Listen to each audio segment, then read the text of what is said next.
آج رمضان المبارک کی 27ویں رات ہے۔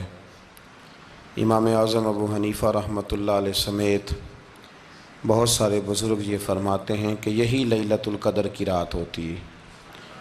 اگرچہ وہ اس بات کو طے نہیں کرتے، لیکن فرماتے ہیں یہی اکثر ہم نے اسی مقام پر لیلۃ القدر کو پایا ہے۔ نبی رحمت علیہ الصلاۃ والسلام نے صحابہ کرام علیہم رضوان کے سامنے گزشتہ امتوں کے احوال ذکر فرمائے کہ 1,000 سال ان کی عمریں ہوتی تھیں، 1500 سال تک وہ زندہ رہتے تھے۔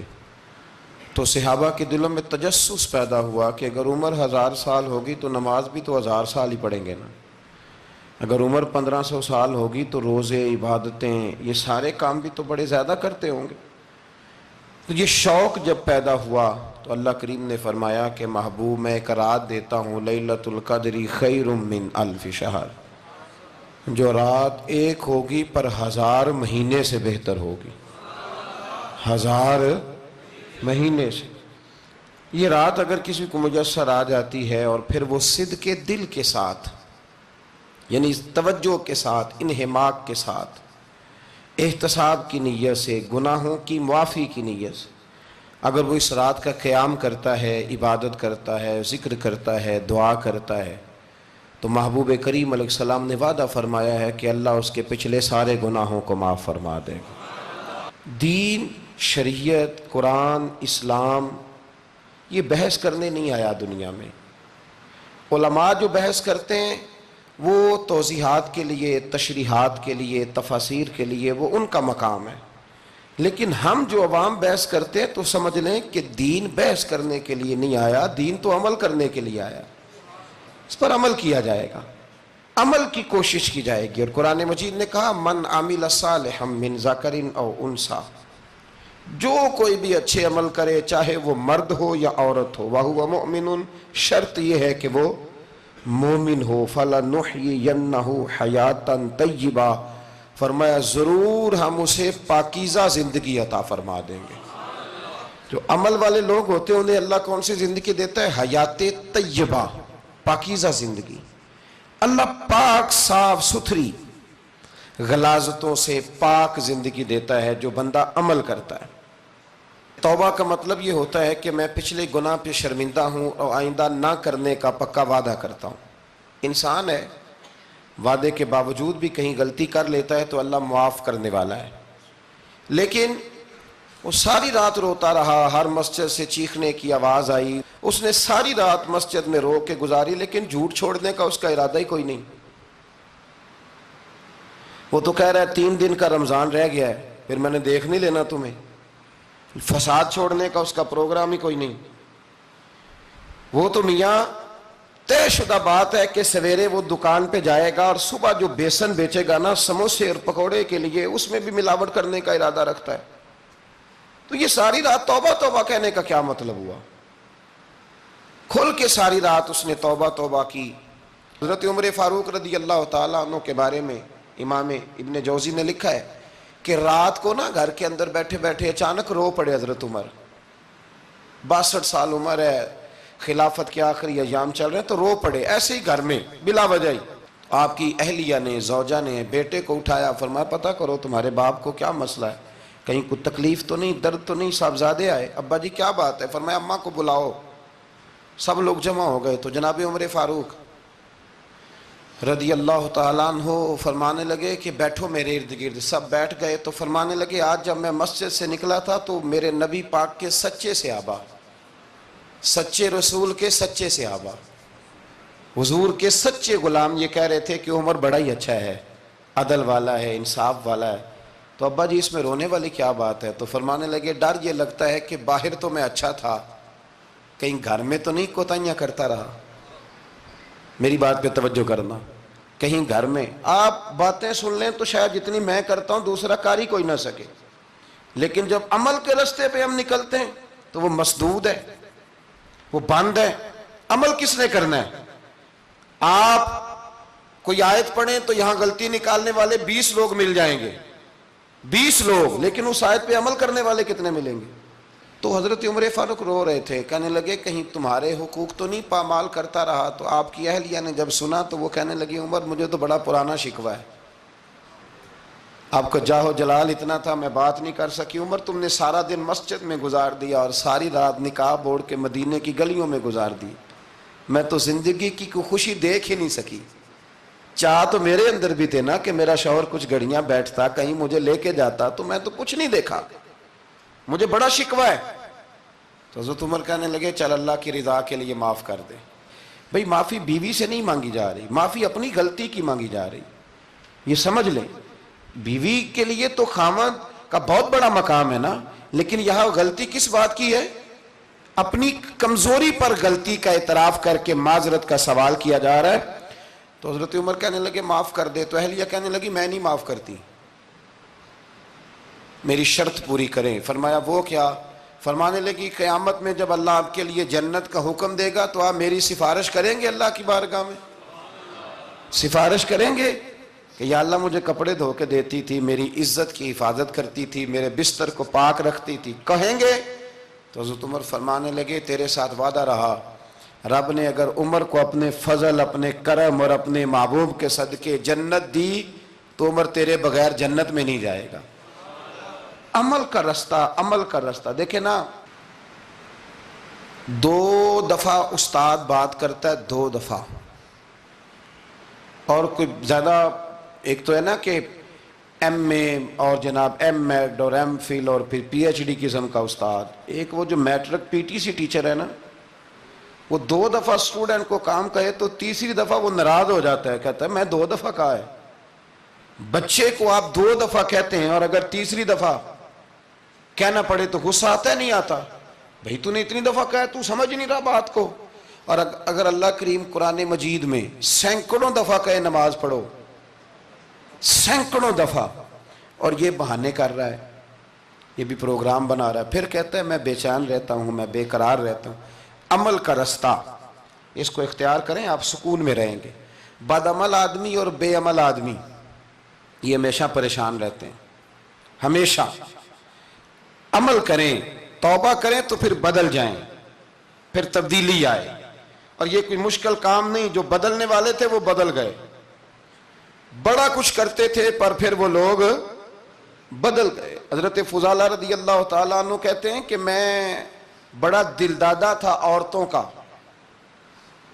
اور میرا ماحول یہ تھا کہ میں قتل بھی کر لیتا تھا، معاذ اللہ چوری بھی کر لیتا تھا، اور رات میری طبیعت تھی معاذ اللہ نئی سے نئی عورت کے پاس جانا۔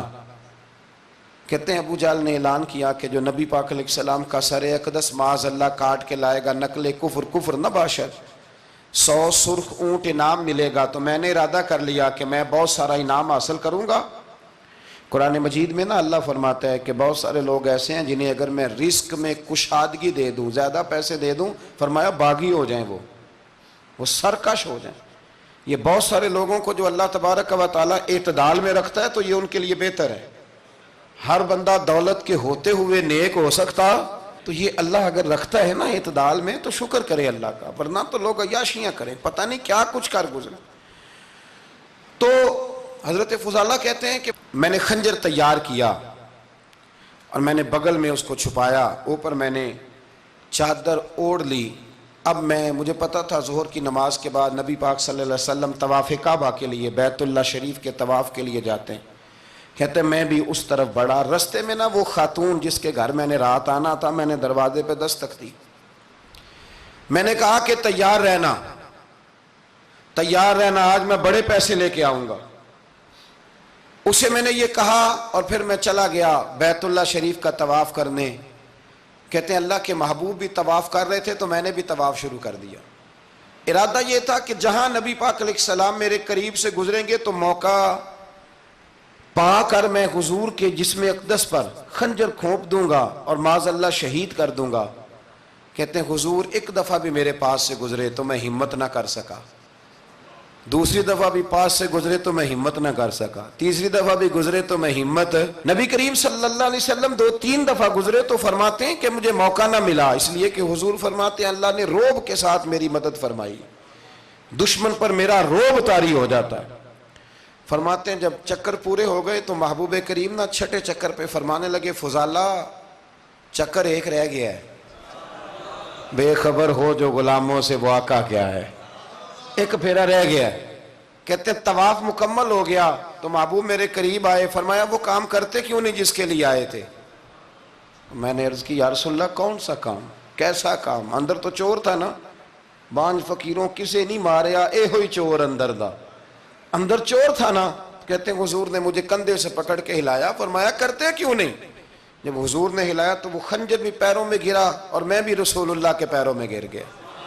میں نے کہا حضور مجھے کلمہ پڑھا دیں۔ کہتے ہیں حضور نے پہلے میرے دل پہ دست مبارک پھیرا، پھر میرے نبی نے مجھے کلمہ پڑھا دیا۔ اب نا مرید ہونے والا کہتا ہے کہ جی آہستہ آہستہ میں ٹھیک ہو جاؤں گا۔ اب وہ آہستہ آہستہ کا کیا ترجمہ ہے یہ بالکل سمجھ نہیں آتی۔ بھئی کسی بندے سے 5 لاکھ روپیہ لینا ہے تو اس سے وہ کہتا ہے جی میں آہستہ آہستہ دوں گا، 500 روپیہ دے دیا کروں گا روز کا، تو کہتے ہیں میری رقم خراب ہوتی ہے، پورے دو۔ اور نیکی کی بات جب آتی ہے تو کہتے ہیں حضرت صاحب دین اتنا سخت نہیں ہے، میں آہستہ آہستہ ٹھیک ہو جاؤں گا۔ اب میں مغرب عشاء پڑھنی شروع کر دیا میں نے، اب میں تسبیح لے لی ہے، کل میں نے بھی آہستہ آہستہ میں ٹھیک ہو جاؤں گا۔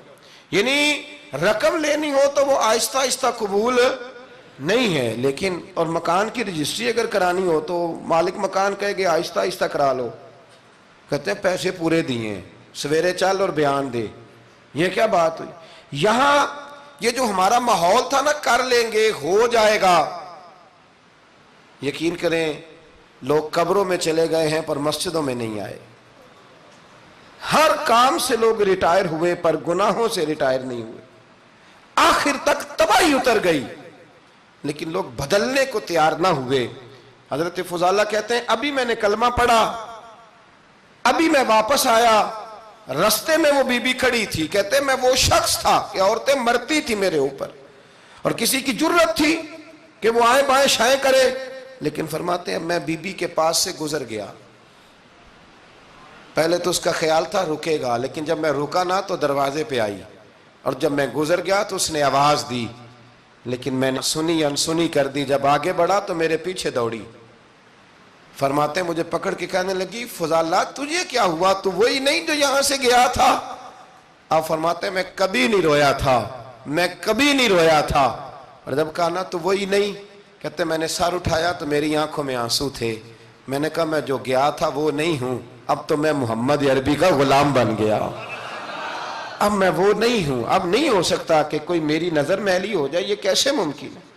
اب نا اسلام کی تعریف ہم نے یہ کی ہے کہ خبردار کوئی ہمارے قریب نہ آئے، ہم کسی کو بات نہیں کرنے دیتے کہ ہم مسلمان ہیں، ہم بات نہیں کرنے دیتے۔ پتہ کیا بات ہے، ایک میری یہ تقریر ہوتی ہے ممبر پہ، اور ایک میرا عمل ہوتا ہے جب میں سفر کرتا ہوں، جب میں گاڑی میں بیٹھتا ہوں، جب میں دوستوں سے ملتا ہوں۔ جب ان دونوں باتوں میں تضاد آتا ہے نا، تضاد، تو لوگ تقریر کو جذبات نہیں کہتے، ایک فن بن جاتی ہے تقریر۔ آپ کو پتہ ہے نا وائزین نعت خواں کہتے ہیں میں نے محفل لوٹ لی، پھر لوگ شمار کرتے ہیں کتنے لوگوں نے سبحان اللہ کہی، پھر لوگ شمار کرتے ہیں کہ آج 5 بندے روئے بھی تھے جب میں تقریر کر رہا تھا۔ تو پھر یہ فن ہے، یہ جذبات کا اظہار۔ سمجھ لیں بات کو کہ عمل جب آپ نہیں نہ کرتے عمل، تو آپ خود بڑے بے چین رہتے ہیں کہ یار یہ میں کیا کر رہا ہوں، یہ کون سا گورکھ دھندا ہے کہ میرا عمل صفر ہوتا جا رہا ہے۔ ہمارے ایک استاد تھے تو وہ فرمایا کرتے تھے کہ اگر پڑھے لکھے آدمی کو تم بے عمل دیکھو تو اس سے دور ہٹ جایا کرو ورنہ تمہیں بھی بے عمل کر دے گا۔ میں نے ان سے عرض کی، میں نے کہا حضور یہ کیا ہے؟ تو فرمانے لگے اپنے حضرت صاحب سے پوچھنا، وضاحت کریں گے۔ میں نے حضرت صاحب سے کہا جی عجیب بات کر دی ہے، علم والے بندے کے پاس بیٹھ کے تو علم آتا ہے۔ تو وہ فرما رہے تھے کہ علم والے بندے کے پاس اگر وہ بے عمل ہو تو بالکل نہ بیٹھنا۔ تو حضرت صاحب فرمانے لگا انہوں نے صحیح کہا ہے۔ اب بات بہت بڑی ہے، پتہ نہیں آپ کی سمجھ میں آتی ہے نہیں آتی، بہرحال کر دیتا ہوں۔ پڑھا لکھا بندہ اگر بے عمل ہو تو اس کے پاس، تو میں نے کہا حضور کیوں؟ فرمانے لگے اس لیے کہ وہ اپنی بے عملی پر بھی دلائل دے گا، وہ بے عملی پر بھی دلیلیں قائم کرے گا کہ یہ وجہ ہے تو اس لیے میں ایسے کر رہا ہوں۔ تو چونکہ وہ بے عمل ہے اور ہے پڑھا لکھا، نبی کریم صلی اللہ علیہ وسلم کے غلام نہ پل بھر میں بدل جاتے تھے۔ اور اللہ تعالیٰ بھی نا بڑے موقع دیتا ہے ہمیں، بڑے موقع۔ حضور نے فرمایا جس نے ایمان اور احتساب کی نیت سے روزے رکھے وہ نئی زندگی کا آغاز کرے، اس لیے کہ اللہ نے اس کے پچھلے سارے گناہ معاف فرما دیے۔ میرے نبی کریم علیہ السلام نے فرمایا جو شخص بیمار ہو گیا، مریض ہو گیا، اور نسائی شریف میں فرمایا کہ 3 دن تک بستر پہ رہا اور اس نے شکوہ نہ کیا اللہ کا، اور جب وہ شفا یاب ہو کے بستر سے اٹھا ہے نا، تب اللہ نے اس کے پچھلے سارے گناہ معاف فرما دیے۔ اور فرمایا جو حج کرنے گیا، حج کر کے واپس آیا، اللہ کے حبیب فرماتے ہیں یوں سمجھے کہ میں آج ہی ماں کے پیٹ سے پیدا ہوا۔ بڑے موقع اللہ نے دیے، بڑے موقع، بڑے سارے موقع عطا فرمائے کہ میں تیرے پچھلے گناہ معاف کر دوں گا، تو بھی تو نئی زندگی کا آغاز کرنا، تو بھی تو شروع کرنا نئے سرے سے، تو بھی تو بدل کے آنا، تو بھی تو اپنے اندر تبدیلی پیدا کرنا۔ سالوں بیت گئے، ہمیں سالوں بیت گئے، تقریر کرتے، تقریر سنتے، قرآن سنتے، پورا پورا قرآن سنتے، ترجمہ اور تفسیر لوگوں نے پڑھ پڑھ کے بڑا بڑا جگہوں پہ لوگ دلائل دیتے، بات کرتے۔ کب وہ وقت آئے گا جب ہم عمل کریں گے؟ تھوڑا تھوڑا مجھے سفر کرنا پڑتا ہے، دنیا میں گھومتا رہتا ہوں، تو کچھ چیزیں ایسی ہوتی ہیں جو کبھی کبھی انوکھی ہو جاتی ہیں۔ میں ایک جگہ پہ تھا تو وہاں 4 5 6 عمرے کے ٹکٹ تھے محفل میں، تو ہمارے آپ کو پتہ ہے نا وہ جو دلیلوں والے لوگ ہیں ان بیچاروں کو بھی کوئی دلیل نہیں ملتی۔ تو ایک صاحب مجھے کہنے لگا جی عمرے کا ٹکٹ دینا جائز ہے قرآن اندازی کر کے؟ میں نے کہا یار چلو جائز ہی رہنے دو، تیری مہربانی، کہ اب اس پہ بھی اعتراض آ گیا ہے۔ میں نے کہا 100% جائز ہے، کوئی اس میں کوئی ایسی بات نہیں ہے، لیکن اندازی تو شروع ہو گئی جو حدیث میں نہیں آئی، عمرے کے ٹکٹ والی ہے جائز، پر نبی پاک نے جس قرآن اندازی کا کہا تھا وہ کب ہوگی؟ حضور نے فرمایا تمہیں پہلی صف کے ثواب کا پتہ چل جائے تم قرآن اندازی کرو۔ وہ کس دن کرنی ہے؟ کس مسجد میں ہوتی ہے؟ حضرت عبداللہ ابن مسعود فرماتے ہیں تمہیں پتہ چلے اذان کا ثواب کتنا، تم قرآن اندازی کرو۔ کب کرنی ہے؟ کون پڑھے گا اذان؟ کون یہ آگے بڑھ کے کام کرے گا؟ بھئی جو قرآن اندازی حدیث میں ہے وہ کب ہوگی؟ یہ تو قرآن اندازی شروع ہو گئی اور ہو رہی ہے، اب تو لوگ جہیز دینے لگے ہیں قرآن اندازی کر کے، یہ ماحول بن گیا۔ دین عمل کرنے کے لیے آیا ہے، جو حکم میرے نبی پاک کے غلاموں کو ملا انہوں نے عمل کر کے دکھایا، انہوں نے عمل کر کے دکھایا، وہ عمل کے میدان کے لوگ تھے۔ حضرت ابوبکر صدیق سے زیادہ روایات مروی نہیں ہیں، اگر ڈھونڈنے نکلو گے تو زیادہ قول نہیں ملیں گے ان کے۔ حضرت عمر فاروق کے زیادہ اقوال، زیادہ ارشادات آپ کو نہیں ملیں گے۔ حضرت سیدنا عثمان غنی کی زیادہ باتیں آپ کو نہیں ملیں گی، ان کا عمل ملے گا، ان کا کردار ملے گا، ان کا لب و لہجہ ملے گا، زندگی گزارنے میں کیا طریقہ اختیار کیا وہ آپ کو ملے گا۔ اب تو وہ لوگ رخصت ہو گئے جن کے عمل سے لوگ زندگی پکڑتے تھے، عمل سے، کردار سے۔ تو عمل کا رستہ کب اختیار کریں گے؟ آگے کب بڑھیں گے؟ میرے رسول کریم صلی اللہ تعالی علیہ وسلم کے غلام عمل کرتے تھے، اور جب عمل کرتے تھے پھر اس کا رزلٹ آتا تھا۔ یاد رکھنا رزلٹ نیتوں کا آتا ہے، ارادوں کا آتا ہے، عمل کا آتا ہے۔ گفتگو کا رزلٹ، آپ بڑا اچھا سبق سنا لیں تو پیپر نہ دیں تو پاس ہوں گے کہ فیل؟ آپ تو کہہ رہے تھے وہ مجھے سارا ہی آتا تھا۔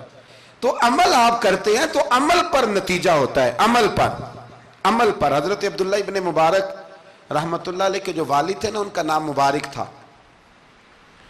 وہ ایک باغ میں رہا کرتے تھے، باغ کی دیکھ بھال کرتے تھے بڑے صاف ستھرے، بڑی ان کی طبیعت میں نکھار تھا۔ آج مسئلہ ہمارے ملک کا یہ ہے کہ ہمارے ملک میں صرف سیاستدان ہی جو ہے وہ غلط کام نہیں کرتا، یا بہت بڑی انڈسٹری ہو تو وہاں خرابی نہیں ہوتی، بلکہ ریڑی والے کا بھی اگر ہاتھ پڑ جائے نا تو چھوڑتا وہ بھی کوئی نہیں، الا ماشاءاللہ۔ وہ بھی جو اچھے اچھے آم ہوتے ہیں وہ فرنٹ پہ لگائے ہوتے ہیں، اس نے دکھانے کے لیے اور ہوتے ہیں اور دینے کے لیے اور ہوتے ہیں، اور وہ کہتا ہے کہ یہ بھی تو میں نے بیچنے ہیں نا، تو بھئی اگر یہ بھی بیچنے تھے تو اکٹھے لگانے چاہیے تھے، لیکن معیار ہے نا ہمارا، عمل کا رستہ مسدود ہے۔ حضرت مبارک جو تھے وہ مالی کے طور پر غریب آدمی تھے تو کام کاج کرتے تھے۔ تو ایک دن باغ کا مالک آ گیا، اس نے آ کے آپ سے کہا کہ کنوں کا باغ تھا، اس نے کہا کہ لاؤ ایک، کنوں لا کے دیا تو کھٹا تھا، اس نے کہا یہ نہیں ٹھیک، دوسری درخت سے لاؤ، دوسرے سے لائے تو وہ بھی کھٹا تھا، تیسرے سے لائے وہ بھی کھٹا تھا۔ کہنے لگا بیٹے کتنے سال ہو گئے تمہیں؟ تو فرمانے لگے 10-12 سال۔ تو کہنے لگے تمہیں ابھی بھی نہیں پتا کس جگہ کا کنوں میٹھا ہے، سارے کڑوے لائے ہو؟ تو آپ فرمانے لگے آپ نے مجھے دیکھ بھال کے لیے رکھا ہوا ہے، کنوں چکھنے کے لیے نہیں رکھا، مجھ سے قسم اٹھا لیں کبھی میں نے چکھا بھی ہو، اس لیے کہ میرے ذمے اور کام۔ باغ کا مالک اتنا خوش ہوا کہ اس نے آزاد بھی کر دیا، اپنی بیٹی کا نکاح بھی کر دیا، اور وہ باغ بھی آپ کو تحفے میں ہی دے دیا۔ ان کے گھر حضرت عبداللہ بن مبارک پیدا ہوئے۔ ان کے والد گرامی کہتے ہیں کہ ایک دن پھر ایسا ہوا کہ میں نے نا باغ بڑا سجایا، سوارا، محنت کری، بادشاہ آ گیا۔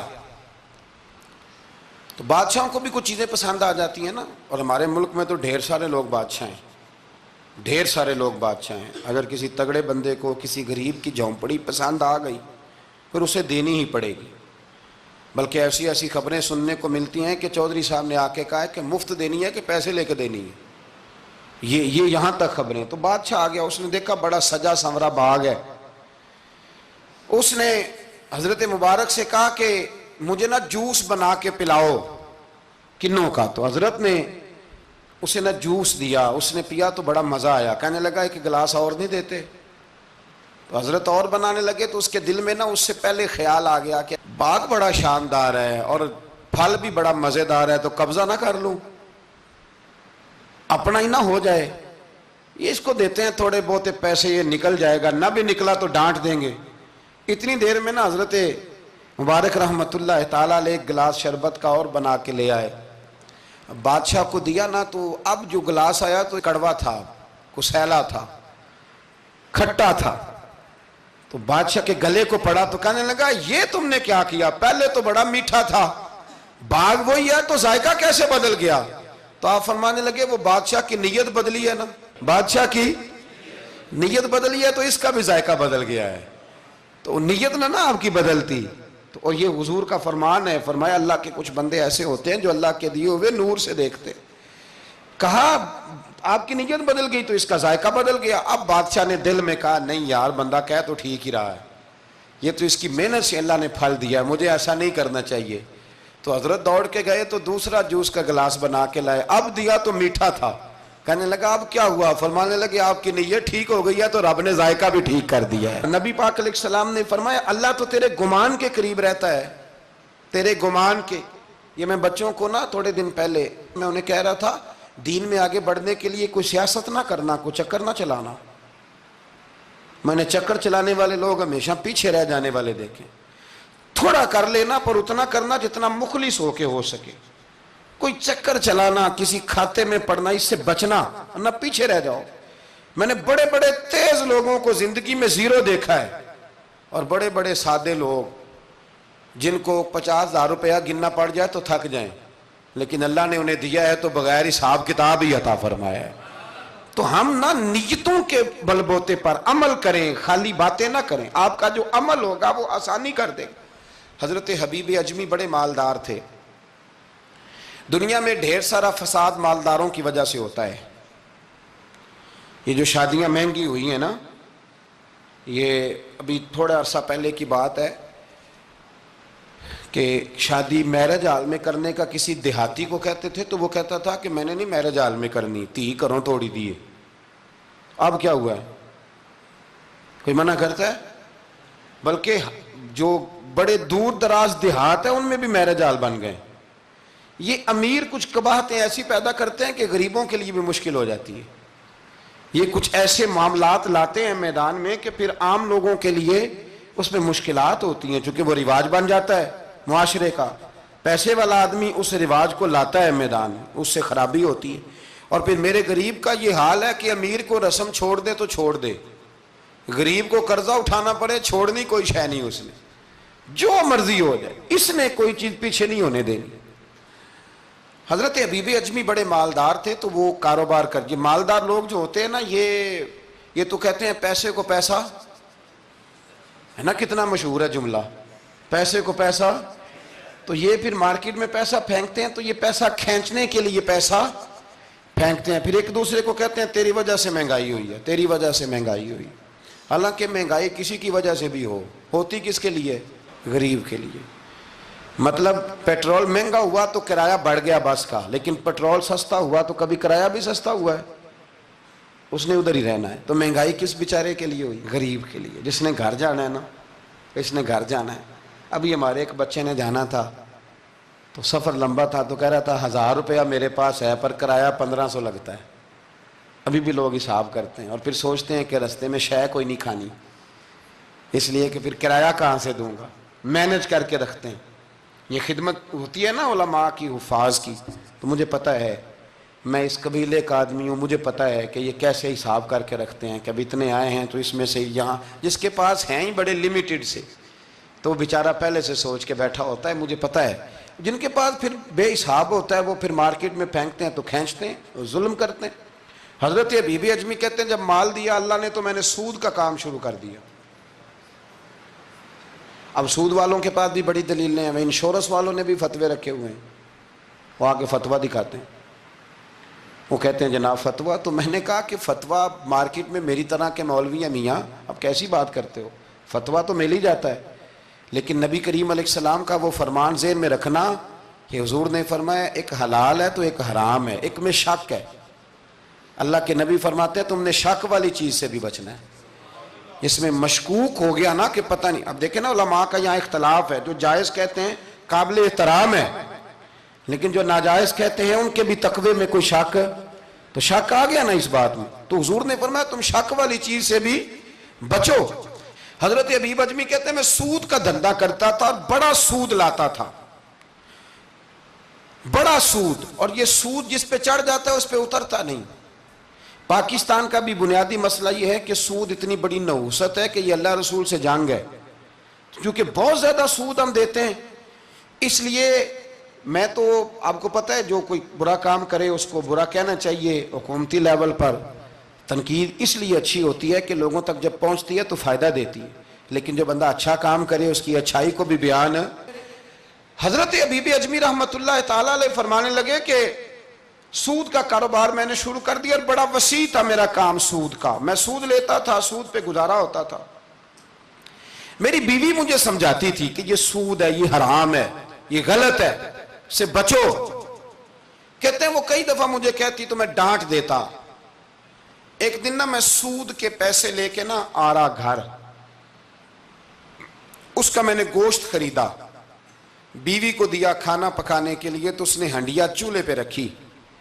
کہتے ہیں اس نے ذرا اس کے اندر چمچہ جو چلایا ہنڈیا میں تو وہ لایا میں گوشت تھا پر سارے کا سارا خون بن گیا، خون بن گیا سارے کا سارا.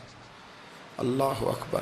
کہتے ہو میری بیوی چیخیں مارنے لگی اور لا کے میرے آگے رکھا، کہنے لگے یہ تیرے سود کے پیسے خون بن گئے، آ تجھے بھی پلاؤں اور تیرے بچوں کو بھی. وہ کہتے ہیں نا کچھ لوگ کے گھر کے کونے سے چیخنے کی آواز آتی ہے تو سارے پیر بلائیں یا فرق کوئی نہیں پڑتا. تو میں کہتا ہوں پھر غور کر لو، شاید اس کونے میں کسی یتیم کے پیسے لگ گئے ہوں، کسی بیوہ کی آہیں ہوں. اگر اس رقم کی کوئی گھر بن جائے نا تو پھر ساری دنیا کے پیر جمع کرو تو چیخنے کی آوازیں بند نہیں ہوا کرتی. حضرت ابی اجمی رحمۃ اللہ تعالیٰ علیہ فرمانے لگے کہ وہ جب بن گیا نا خون تو اب میرے اندر نا چوٹ لگی کہ یار اگر دنیا میں اللہ تعالیٰ مجھے نظارے دکھا رہا ہے تو آخرت میں میرا کیا بنے. کہتے ہیں میں درد کے ساتھ باہر نکلا. بچے گلی میں کھیل رہے تھے، جب ان کے قریب سے گزرنے لگا نا تو ہم تو کہتے ہیں نا لوگ حسد میں بات کرتے ہیں، لیکن ایسی بات نہیں ہے. کچھ شریر لوگ ہوتے ہیں جو حسد میں بات کرتے ہیں، پر دیکھنا چاہیے کہ لوگ ہمارے بارے میں کیا کہتے ہیں. انتم شہداء اللہ فی الارض، حضور نے فرمایا تم زمین پر اللہ کے گواہ ہو. مومن جو تمہارے بارے میں کہے کان لگا کے سنو. لوگ تمہیں کیا کہتے ہیں، کن لفظوں سے یاد کرتے ہیں، جن لفظوں سے لوگ دنیا میں یاد کرتے ہیں مرنے کے بعد بھی انہی لفظوں سے یاد کریں گے. انہی لفظوں سے کوئی تمہارے لیے ہاتھ اٹھا کے دعا نہیں کرے گا. ہاں اگر تم نے خیر کی ہوگی تو پھر لوگ گلیوں سے نکل نکل کے آئیں گے، پھر لوگ روئیں گے کہ بندہ بڑا تھا. تو ابی اجمی کہتے ہیں میں باہر نکلا تو بچے کھیل رہے تھے، تو ایک بچہ ان میں سے کہنے لگا پیچھے ہٹ جاؤ، پیچھے ہٹ جاؤ، بڑا ظالم ہے، بہت بڑا سود خور ہے. چھوٹا بچہ. ایسا نہ ہو کہ اس کے پیروں سے مٹی اڑے اور ہمارے کپڑوں پہ پڑ جائے تو ہمیں بھی نحوست ملے. چھوڑو سودیا ہے. کہتے ہیں میرے دل پہ اور چوٹ لگی. میں نے کہا یا اللہ تیری چھوٹی چھوٹی مخلوق بھی مجھ سے نفرت کرتی. یہ بچے تک کہتے ہیں کہ میں اس طرح کا ہوں. بچے فرمانے لگے. میں وہاں سے سیدھا حضرت حسن بصری کے پاس گیا. میں نے کہا حضور مجھے توبہ کرا دیں. یہ پتہ ہے اللہ والوں کے پاس لوگ کیوں جا کے توبہ کرتے تھے, مرید ہوتے تھے؟ اس لیے کہ توبہ پہ قائم رہنا بڑا مشکل ہوتا ہے. کوئی ایسا بندہ ہونا چاہیے جو ہمیں توبہ پہ قائم رکھے, جو روز ہمیں نصیحت کرے. دیکھیں نا, ہمارے سینئر ہوتے ہیں ہر فیلڈ میں. اگر کہیں ہم الجھ جاتے ہیں تو اپنے سینئر سے بات کرتے ہیں. تقوی کے پرہیزگاری کے راستے میں بھی ہمارا کو سینئر ہونا چاہیے تاکہ وہ ہمیں بتائے کہ پرہیز کہاں کرنی ہے, دوائی کیسے کھانی ہے اور آگے کیسے بڑھنا ہے. فرمانے لگے میں حضرت حسن بصری کے پاس گیا, توبہ کی, معافی مانگی, گڑ گڑایا, بڑا رویا. تو خواجہ حسن بصری نے مجھے توبہ کرائی. میں نے پکا ارادہ کیا کہ مر جاؤں گا پر حرام کا پیسہ نہیں کھاؤں گا. مر جاؤں گا, حرام کا لقمہ نہیں کھاؤں گا. ویسے بھی ہم زیادہ کھا نہیں سکتے, یہ وارثوں کا مال ہوتا ہے, ہمارا تھوڑی ہوتا ہے. ہم کسی کے مال کے محافظ بنے رہتے ہیں اور کھائے گا کوئی اور حساب دے گا. اور جہاں تک بچوں کا معاملہ ہے نا, بچے اچھے ہوں نا تو پیسے بانی جاتے ہیں, اور بچے نالائق نکل آئیں تو جو ہوں وہ بھی اجڑ جاتے ہیں. تو اس لیے محنت تربیت پر ہونی چاہیے, نہ کہ بینک بیلنس پر ہونی چاہیے. حضرت حبیب اجمی کہتے ہیں واپس آیا سچی توبہ کر کے, ایک لقمہ حرام نہیں کبھی لوں گا. ابھی وہ بچے وہیں کھیل رہے تھے جن کے پاس سے میں گزر کے گیا تھا. کہتے ہیں واپس آیا تو وہیں کھڑے تھے. انہی بچوں میں سے وہی بچہ دوبارہ بولا, کہنے لگا پیچھے ہٹ جاؤ, پیچھے ہٹ جاؤ, اللہ کا ولی آ رہا ہے. کہیں ایسا نہ ہو کہ ہمارے پیروں سے گرد اڑے, اس کے کپڑوں پہ پڑے اور ہم بے ادب لکھ دیے جائیں. کہتے ہیں میں نے چلتے چلتے چیخ ماری کہ اے اللہ, ابھی تو میں آج بدلا ہوں, آج میں بدلا ہوں تو نے میرے حق میں ساری گواہیاں بھی بدل دی ہیں, نے سارا نظام بدل کے رکھ دیا ہے. تبدیلی اپنے اندر لائیں, روح کے اندر لائیں, مزاج کے اندر لائیں. یہ شب قدر کی رات ہے, توبہ اور استغفار کریں لیکن بدلنے کے ارادے سے, چھوڑنے کے ارادے سے. اعلیٰ حضرت فاضل بریلوی رحمۃ اللہ علیہ جب ذی الحج کی آخری رات ہوتی تو فرماتے صبح سال بدل رہا ہے تو ہمیں بھی بدل جانا چاہیے. لوگ پوچھتے حضور کیا بدلیں؟ فرمایا جو ایک سپارہ پڑھتا تھا 2 کر دے, اور فرمایا جو اپنے آپ کو خوش کرنے کے لیے باتیں کرتا تھا وہ باتیں کم کر دے. آج نہ کچھ بدلنے کا پروگرام بنائیں, اپنے رب کریم کے ساتھ دل ہی دل میں وعدے کریں کہ کچھ عادتیں ہم چھوڑیں گے. یہ غلط بات ہے کہ عادتیں چھوٹا نہیں کرتی. حضور عادتیں تو بدلنے آئے ہیں دنیا میں, عادتیں بدل جایا کرتی. اپنے آپ کو بدلیں اور اپنے اندر تبدیلی پیدا کریں, پھر خدا کے رزلٹ کا انتظار کریں, پھر دیکھیں اللہ کس طرح کے فیصلے فرماتا ہے. آپ ارادہ کریں, آپ پروگرام بنائیں, آپ ذہن اپنا بنائیں کہ میں نے نا اب کچھ بدل جانا ہے, اب میں نے اندر کچھ اپنے تبدیلی پیدا کرنی ہے. نکل آئیں. 2-3 گزارشات جاتے جاتے آپ سے عرض کروں. ایک تو زندگی میں کچھ کام ایسے کریں کہ جن کاموں کا مجھے پتا ہو یا میرے رب کو پتا ہو, کسی انسان کو خبر نہ ہو. دوسری بات یہ یاد رکھیں کہ دین کا کوئی کام بھی زندگی میں کریں نا تو اپنے اوپر مشقت کریں کہ وہ کام میں نے ریاکاری کے طور پہ نہیں کرنا, وہ دکھلاوے کے طور پہ نہیں کرنا. دینی معاملات کے اندر, دینی کاموں کے اندر, یعنی پہلے آپ اپنے آپ کو مطمئن کریں کہ واقعی آپ فی سبیل اللہ وہ کام کر رہے ہیں. اب یہ جو رسم ہے نا بے تحاشا, کچھ چیزیں بوجھ بننے لگ گئی ہیں, بوجھ. طبیعت محسوس کرتی ہے کہ یہ کیا ہو رہا ہے, مطلب ہم یہاں بھی ہم وہ کام کریں گے سیکھ کے, سن کے, تیار کر کے. باہر آئیں تھوڑا. حضرت ابو مرتعش ایک درویش گزرے, وہ کہتے ہیں میری حج کی تیاری تھی, میں گھر میں بیٹھا تھا, بالکل تیار تھا, کل پرسوں جانا تھا, تو میری اماں نے پانی مانگا, بیٹا پانی دینا. رسالہ کشیریہ میں اس کو لکھا ہے. کہتے ہیں اماں جی نے کہا پانی لاؤ, تو میں نے نا چھوٹے بھائی سے کہا اماں جی کو پانی دینا. اماں جی نے مجھ سے پانی مانگا ہے. جو پیر صاحب ہوتے ہیں ان کو بھی اماں کی خدمت کرنی چاہیے کہ نہیں کرنی چاہیے؟ وہ جو انڈسٹری کا مالک ہے 2 کروڑ روپیہ وہ نرس رکھ دے اماں کو کہ خود اماں کو روٹی کھلائے؟ وہ کہتا میں کر تو رہا ہوں، میں ہی تو تنخواہ دیتا ہوں، بی بی جو رکھی ہوئی ہے۔ کس کو خدمت کرنی چاہیے؟ ڈاکٹر صاحب کو، انجینئر صاحب کو؟ نبی وقت بھی ہو نا، نبی وقت بھی اور ولی وقت بھی، تو ماں اس کے لیے بھی قابل تعظیم ہوتی۔ آپ بات کو سمجھیں، نبی کریم علیہ السلام تو اپنی رضائی ماں آتی تھی تو حضور اٹھ کے کھڑے ہو جاتے تھے۔ حضور نے کہا یہ تعظیم کا موقع ہے۔ حضرت ابو مرتعش کہتے ہیں اماں نے پانی مانگا، کل میں نے حج پہ جانا تھا، چھوٹے بھائی سے کہا ذرا اماں کو پانی دینا، چونکہ میں تو پیر صاحب ہوں، میں تو علامہ صاحب ہوں، 25-30 آدمی ابھی گلی میں کھڑے ہیں مجھے ملنے والے، بہت پتر تو پانی لا دے، پانی کی بات ہی ہے نا۔ کہتے ہیں فوراً میرے دل میں خیال آیا کہ سینکڑوں میل کا سفر حج کا پیدل کرنا ہے، اس کے لیے تیرا نفس تیار ہے، اور یہاں سے اٹھ کے وہاں مٹکے سے پانی ڈالنے جانا ہے اماں کے لیے، اس کے لیے ذہن تیار نہیں۔ فرماتے ہیں پھر میرے اندر سے آواز آئی کہ یہ تو حج کرنے جا رہا ہے نا، اس میں لوگ تجھے حاجی کہیں گے، اور واپسی پہ تیرے گلے میں پھولوں کا ہار ڈالیں گے، لیکن اماں کو پانی پلانے پر تو کوئی بندہ انعام نہیں دے گا، کوئی شور نہیں ہوگا۔ تو فرماتے ہیں میں سمجھ گیا کہ ابھی میں حج کے لیے نفسیاتی طور پر تو تیار ہوں پر دلی طور پر تیار نہیں ہوں۔ کہتے ہیں میں نے حج کا ارادہ چھوڑ دیا۔ میری اماں کہنے لگی بیٹے جاتا کیوں نہیں؟ میں نے کہا اماں پہلے تیرے تک پہنچ لوں پھر بیت اللہ شریف تک بھی پہنچ جاؤں۔ تو دینی کام زندگی میں کوئی بھی کرے نا مخلص ہو کے کریں، نکل آئیں تصنع سے، بس کریں۔ یار مطلب سب کے سامنے اداکاری تو اللہ رسول کے سامنے بھی اداکاری چھوڑ دے یار۔ مطلب ویسے بھی میں کہتا ہوں اداکاری کرتے بندہ تھک جاتا ہے، اداکاری کرتے کرتے نا بندہ وہ لمبی نہیں چلتی۔ تو آپ نارمل زندگی میں اللہ رسول کے ساتھ رہیں گے تو وہ آپ کے لیے بہتری ہوگی، آسانی ہوگی آپ کے لیے۔ میں شب برات کی محفل کے بڑے پوسٹر نہیں بنواتا، شب قدر کے بھی نہیں بنواتا، اگر کبھی بنتے ہیں تو دوست کوئی بنا کے لگا دیتا ہے، بڑا مختصر سا پیغام، وہ بھی شاید آج کیوں بلا۔ میں دوستوں کو ہمیشہ کہتا ہوں کہ جس کو تنہائی میں شب قدر میں مزہ آتا ہے نا اللہ اللہ کرنے کا، وہ تنہائی میں کرے، لیکن زیادہ تر لوگ کر نہیں پاتے، اس لیے ہم محفل کو سجاتے ہیں۔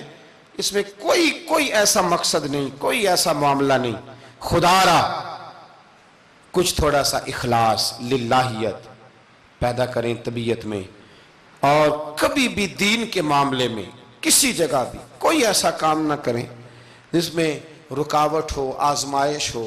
ابھی کی بات بتاتا ہوں، میں نے ہمارے جو تراویح کے حافظ صاحب ہیں ان کی خدمت کی۔ ابھی ہم نے، مجھے ایک سنگی کہنے لگے آپ نے بتایا نہیں کیا دیا ہے؟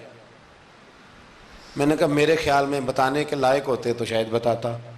اب آپ کسی کو 2-4 ہزار دے کے اس کا اعلان کریں گے تو یہ کچھ چیزیں ہیں نہیں اعلان کرنے والی۔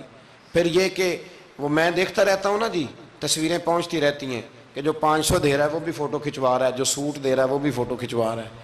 تو جو ایک جگہ پہ میں کھانے کے لیے بیٹھا تھا ٹیبل پہ، تو انہوں نے پہلے نا برتن اٹھا کے تو چاولوں کی فوٹو کھینچی، پھر قورمے کی کھینچی، پھر ساری چیزوں کی۔ تو میں نے کہا کہ یار پہلے ہمیں پوچھ لو ہم نے کیا کیا کھانا ہے، جو کھائیں گے اس کی فوٹو کھینچ لینا۔ اب تم ہماری فوٹو کے ساتھ قورمہ فٹ کرو گے تو لوگ تو کہیں گے نا مولانا کھا کے گئے، تو میں نے پتہ نہیں کھانا ہے نہیں کھانا۔ تو آپ ڈریں اللہ تعالیٰ سے، ہر بات میں تھوڑی یہ مطلب تصنع آئے گی، ہر بات کے اندر تھوڑا یہ معاملہ رہے گا۔ تو تیسری گزارش جو بڑی ضروری اور بڑی اہم ہے، دنیا میں جو چیز اس وقت سب سے زیادہ پریشانی کا شکار ہے وہ دینی اقدار ہیں۔ ہر شعبے میں تیزی سے کام ہو رہا ہے، تیزی سے، اور دینی اقدار کو لوگ پیچھے کرتے جا رہے ہیں۔ کئی بہانے ہیں لوگوں کے پاس، کہتے ہیں مولوی لڑتے بڑا ہیں تو ہم کدھر جائیں؟ تو میں کہتا ہوں کون سا مولوی کہتا ہے شراب پیو؟ کہا ہے کبھی کسی مولوی نے؟ وہ کوئی بھی ہو، کسی نے کہا ہے کہ رشتہ داروں کے تعلقات خراب کر لو؟ کسی نے کبھی کہا ہے کہ ڈاکے مارو؟ تو آپ کیا بات کرتے ہیں صاحب؟ کون سا مولوی کہہ رہا ہے کہ چوریاں کرو؟ تو دینی اقدار اور چیز کا نام ہے، اصول میں اختلافات ہیں، وہ اپنی جگہ پہ قائم ہیں، وہ رہیں گے، چلے آ رہے ہیں، لیکن آپ دینی اقدار کا خیال کریں۔ اب نئی بحث چھڑ گئی ہے کہ مسجد میں سیمنٹ کی بوری دینے سے بہتر ہے کسی غریب کو آٹے کا تھیلا دے دو۔ اصل بات یہ غریبوں کی آواز بند کرنا چاہتے ہیں۔ ایک مسجد واحد جگہ ہے جہاں سے غریبوں کی آواز بلند ہوتی ہے۔ سویرے تجربہ کرنا، سویرے کسی مسجد میں افطاری کے وقت پہنچنا، لائنوں میں لگ کے لوگ افطاری کر رہے ہوں گے اور سینکڑوں لوگ روٹی کھا رہے ہوں گے، اور ان میں امیر کوئی بھی نہیں ہوگا، سارے ماڑے لوگ ہوں گے۔ تو مسجد ہی تو ہے، جب بنتی ہے تو غریب کی بات ہوتی ہے، غریب کو روٹی ملتی ہے۔ یہ مدارس کے اندر سیٹھوں کے بچے پڑھنے آتے ہیں، تو یہ کفالت خانہ نہیں سمجھتے آپ تو لوگوں کو بھکاری بنا رہے ہیں، بھکاری۔ مجھے پتہ ہے کہ بہت بڑے ہاسپٹل میں جو صدقات اور زکوٰۃ کے نام پہ بنا ہے، وہاں بھی اگر آپ نے علاج کرانا ہے تو آپ کو پہلے رسوا ہونا پڑتا ہے۔ ناراض نہ ہونا، میں بتا رہا ہوں رسوا ہونا پڑتا ہے، میں ذمہ داری سے کہہ رہا ہوں۔ وہ کہتے ہیں جاؤ جا کے اپنے علاقے سے لکھوا کے لاؤ کہ ہم نے زکوٰۃ میں سے علاج کرانا ہے۔ لکھوانا پڑتا ہے کہ نہیں لکھوانا پڑتا؟ یعنی جو ہسپتال بنا ہی صدقات اور زکوٰۃ پہ ہے، میں کسی کو ٹارگٹ نہیں کر رہا، لیکن وہ کہتے ہیں جاؤ 4 آدمیوں سے لکھوا کے لاؤ۔ پہلے آپ نے لکھوانا ہے، پھر آپ نے تصدیق کرانی ہے، پھر پاپڑ بیلنے۔ تو کتنے لوگوں کے سامنے پردہ کھلا کے زکوٰۃ کے ساتھ آپ یہ کرا رہے ہیں؟ اور اصول کیا ہے؟ صدر الشریعہ فرماتے ہیں اگر تمہیں پتہ ہے میرے بھائی کو زکوٰۃ لگتی ہے تو بتا نا زکوٰۃ ہے، اسے کیا یہ عیدی ہے، بچوں کے کپڑے لے لینا، اسے بتا نا، پڑھیے بارے شریعت، بتا نا، اسے کہہ کہ یہ میری طرف سے تحفہ ہے، اسے کہہ ہی نا۔ اسلام اتنی پردہ داری، یہ جو ہمارے مدارس ہیں نا، میں بڑی ذمہ داری سے، یہ مجھ سے پہلے ایک دوست نے پوچھا، پھر 2 4 5 لوگوں نے پوچھ لی یہ بات، تو میں نے کہا کہ نبی پاک کو یتیموں غریبوں کا بڑا خیال تھا، پر حضور نے تو مدینے آ کے سب سے پہلے مسجد ہی بنائی ہے، حضور نے باقی سارے کام بعد میں کی۔ تو یہ اب نیا پراپوگنڈا ہے، دینی اقدار میں تھوڑا تھوڑا نا اپنا حصہ ڈالے۔ کس طرح بھلا؟ کس طرح؟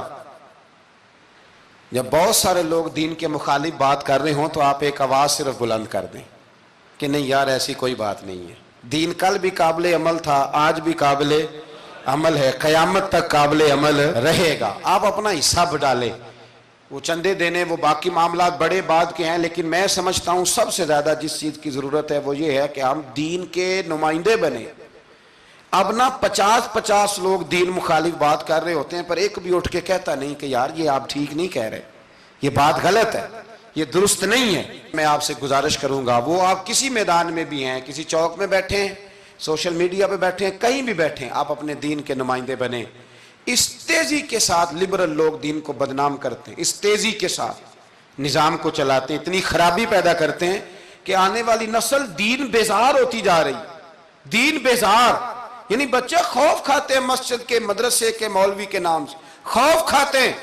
اور خدا کے بندو، جس بندے نے پاکستان بنایا تھا نا، خواب دیکھا تھا، وہ بندہ اس دور میں پی ایچ ڈی تھا جب پی ایچ ڈی بندے چراغ لے کے نہیں ملتے تھے۔ اقبال نے اس زمانے میں پی ایچ ڈی کی جب پی ایچ ڈی پتہ نہیں شاید خال خال ہوتی تھی۔ وہ ڈاکٹر بھی تھے، وہ شاعر بھی تھے، فلسفی بھی تھے، ادیب بھی تھے، بہت بڑے منطقی تھے اقبال۔ اور ردیف قافیہ، مجھے تھوڑی سی دلچسپی ہے شاعری سے، پر میں دنگ رہ جاتا ہوں جب اقبال کو پڑھتا ہوں کہ پتہ نہیں لفظ اس بندے کے سامنے ہاتھ جوڑ کے کھڑے رہتے تھے ہمیں استعمال کر، لیکن اس بندے نے علامہ کہلانا پسند کیا۔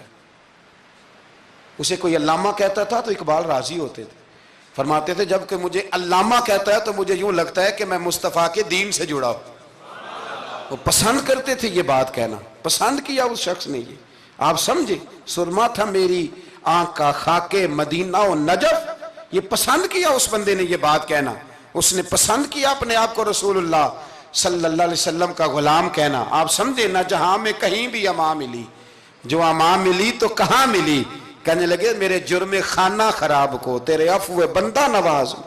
تو اس لیے دین کے آپ محافظ بنیں، اور میرے سے زیادہ آپ کی آواز بلند ہوگی۔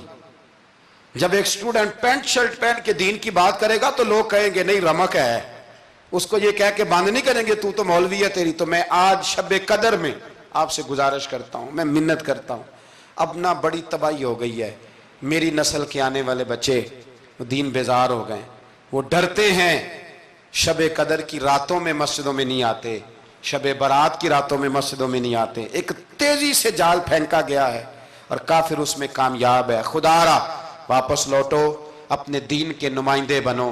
اقبال کہا کرتے تھے میری زندگی کا مقصد تیرے دین کی سرفرازی، میں اسی لیے مسلمان۔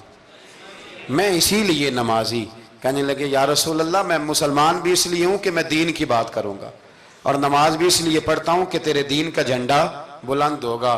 پر دین نبی دا وانگ یتیمہ رووے تے کرلاوے تے آکھے میں کتھوں لبا عمر بہادر جڑا مینوں سینے لاوے. بڑی قسم پرسی ہے. دین کے نمائندے بنو، دین کی ذمہ داریوں پر آپ اپنا کردار ادا کرو، یہ بڑا ضروری ہے. تھوڑی منصوبہ بندی دین کے لیے بھی کرو. اگر پروفیسروں میں، ڈاکٹروں میں، انجینئر لوگوں میں، سیاستدانوں میں آپ کو اچھے لوگ مل جاتے ہیں اور آپ دل و جان سے ان پہ قربان ہونے لگتے ہو، تو کوئی دیندار بھی تلاش کاری لو، انشاءاللہ بڑے بڑے اچھے لوگ مل جائیں گے، اور اللہ کے فضل سے مل جائیں گے، اللہ کے کرم سے مل جائیں گے. اور یہ وہ والا کھیت ہے جو اکثر سرسبز و شاداب ہی رہتا ہے، اکثر سرسبز و شاداب ہی رہتا ہے، اکثر اس کے اندر خوبصورتی اور پھل پھول اور پودے لگے رہتے ہیں. جو میں نے کہا میں دعا کرتا ہوں اللہ اسے قبول فرمائے. جہاں ہم بھول گئے میری دعا ہے اللہ ہم سے درگزر فرمائے. خیر کی بات کی اللہ ہمیں توفیق عطا فرمائے.